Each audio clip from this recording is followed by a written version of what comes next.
Dunia digital itu kan penuh banget ya sama pilihan, sama godaan. Nah, pertanyaannya, gimana caranya kita sebagai konsumen muslim bisa navigasi di tengah semua ini? Yuk di bahasan kali ini, kita coba bedah bareng-bareng etika konsumsi di era digital, tapi dari kacamata Islam. Coba deh, pernah nggak sih ngerasain kayak gini? Lagi enak-enak scrolling media sosial, tiba-tiba muncul iklan barang yang kok kayaknya tahu banget gitu apa yang lagi kita pengenin. Nah, ini dia nih, dilema utama yang bakal kita kupas tuntas. Biar kebayang segede apa sih ini, coba lihat angka ini. 533 triliun rupiah. Ini nilai transaksi e-commerce di Indonesia cuma di tahun 2023 aja loh. Gede banget kan? Dan ya, kita semua mau nggak mau adalah bagian dari ekosistem raksasa ini. Nah, yang menarik atau mungkin sedikit mengkhawatirkan ya, itu ada gap, ada kesenjangan.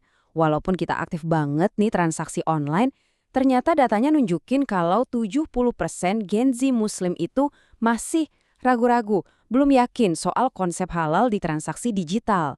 Ini jadi sinyal kuat kalau kita butuh banget panduan yang jelas. Tapi tenang aja, jangan khawatir dulu. Karena sebetulnya Islam itu udah nyiapin semacam kompas.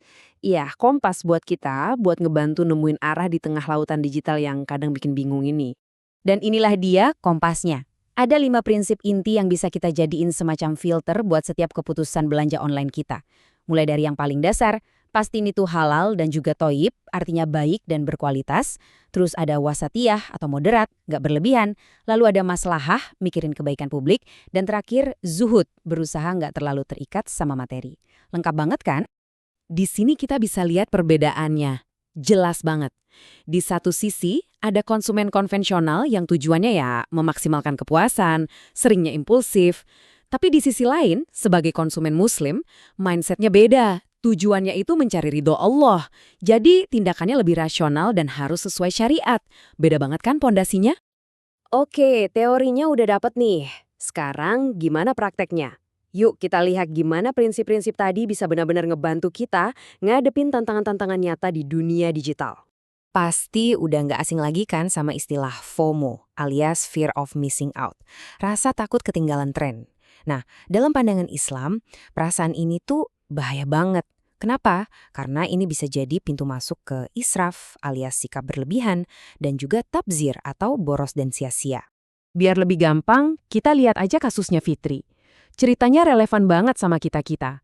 Dia lihat teman-temannya posting pakai iPhone baru. Padahal handphone dia yang lama masih bagus-bagus aja. Tapi ya itu, karena FOMO, dia nekat beli yang baru pakai cicilan pula. Ujung-ujungnya malah ngebebanin keuangan dia sendiri selama setahun. Nah, ini dampak nyatanya FOMO. Terus obatnya apa dong?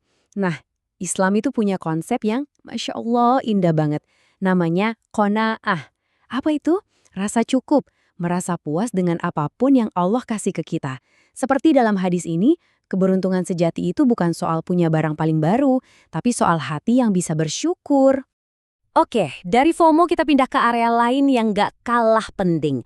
Malah bisa dibilang krusial banget, transaksi keuangan. Dan di sini ada jebakan yang sering nggak kelihatan, yaitu bunga digital. Coba bayangin, kamu jadi Budi. Lagi ada flash sale 11.11, nemu laptop gaming impian. Diskonnya gede banget, dari 15 juta jadi 9 juta.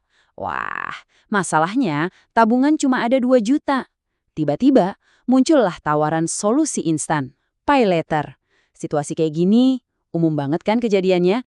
Nah, disinilah pertanyaannya.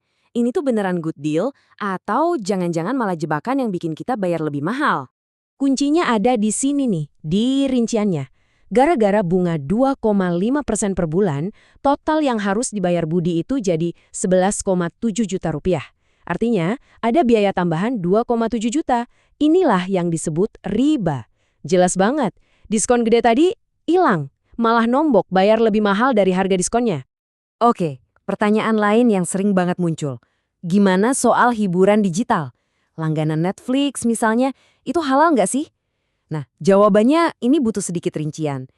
Kalau platformnya sendiri, para ulama umumnya bilang itu mubah atau boleh-boleh aja. Tapi kuncinya itu ada di kontennya. Apa yang kita tonton? Kalau kita nonton yang haram, ya hukumnya jadi haram. Simpelnya, Kalau layanan itu lebih banyak nuntun kita ke hal-hal yang nggak baik, ya lebih baik dihindari.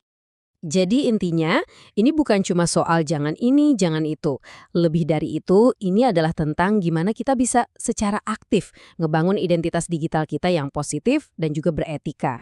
Nah, ini dia semacam checklist praktis buat kita. Coba deh kita sama-sama ngaca sebentar. Udah selalu cek status halal belum? Udah ngehindarin riba dari pay later? Punya budget digital yang jelas? Pakai sosmed buat kebaikan?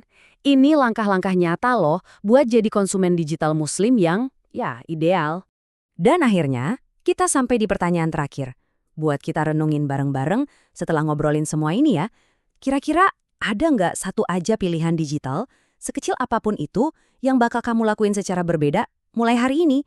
Ingat, perubahan besar itu selalu dimulai dari satu langkah kecil yang kita putuskan.